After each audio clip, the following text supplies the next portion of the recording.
A dump truck is lying upside down, sunbathing, while the driver has unfortunately already passed away. Upon receiving the emergency call, the rescue team assembles quickly, deploying a little yellow truck worth 500,000 euros to join the mission. After a careful assessment, the team decides to use the yellow truck's winch cable to flip the overturned dump truck back over. The yellow truck soon reaches its designated spot, lowering its lift arm and two hydraulic outriggers to provide downward pressure.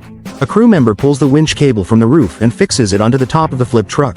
Once everything is double-checked, the rescue officially begins. As the winch starts pulling, the dump truck immediately begins to budge, and 6 seconds later, it's successfully flipped over. However, the yellow truck can't fully upright it alone because a pile of dirt on one side has become the biggest obstacle. Just then, a large excavator rushes over and starts digging into the dirt without a word. Turns out, the contractor used his superpowers to make it happen. After half an hour of work, the dirt pile is cleared away. Now it's the yellow truck's turn again to repeat the process, though they need to find a new leverage point since the angle has shifted. Once secured, the yellow truck powers up, and the dump truck is quickly set upright. From the outside, the cab isn't even deformed. Only the passenger side window is shattered. You've got to admit, the build quality of this truck is amazing. After that, they just need to tow the truck back onto the road to officially complete the mission.